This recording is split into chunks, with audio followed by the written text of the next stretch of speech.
Welcome back to One Comic Book a Day.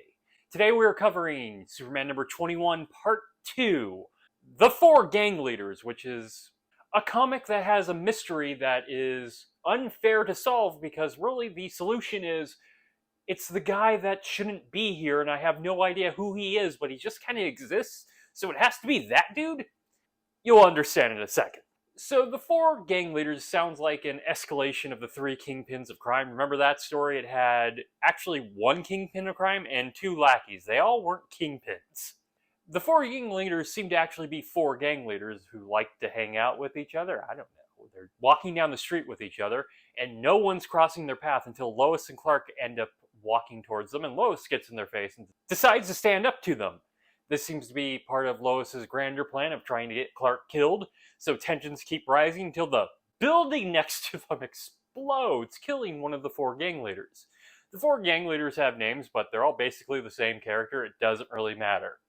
So Lois immediately goes, after one of these guys is killed, to write an article that will surely piss them off. Clark and this guy named Clayton, who I guess works for the Daily Planet, it feels like he should be Jimmy, but it can't be Jimmy because, well, why the hell is this guy here? He's the actual guy killing the gang leaders. Because who else is it going to be if it's not one of the gang leaders? It's this weird dude Clayton who comes from nowhere. Clayton and Clark decide to become Lois's bodyguard and they go out and buy guns. This is a scene in this comic. Does it really do anything? No, but it's fun to see Clark decide to become a bodyguard, I guess.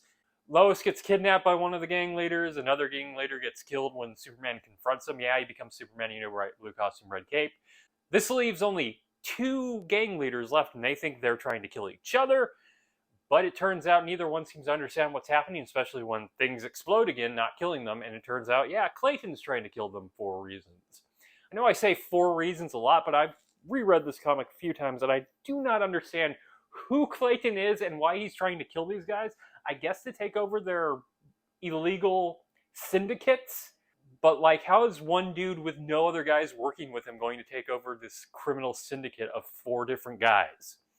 But yeah, it has to be Clayton because who else? I keep saying this, but who else can it possibly be? You've given us no other suspects. We've just thrown this guy into the plot. Max von Sydow being the killer in Minority Report, not the killer, well, he is the killer, but the bad guy in Minority Report was a harder twist to figure out than this. So Superman just stops Clayton, and I guess the gang leaders get to live, but their activity gets stopped, or maybe he doesn't stop the activity. I don't know if Superman actually is proactive in this story. He just lets some gang members die for a while till he stops their killer, and maybe allows the gang leaders to continue. Sometimes I start thinking about these stories and go, what was the point? And there doesn't even really have to be a point, but there is something to be said about a Superman story that ends with no one quite being stopped and crime still happening. The crime that's sort of, I guess, not killing gang leaders. It's basically him stopping Death Wish. Now that's a Superman story. Okay, that is it from Superman number 21, The Four Gang Leaders. If you enjoyed this video, please like and subscribe. Hit the bell icon to get notifications when a new video goes up.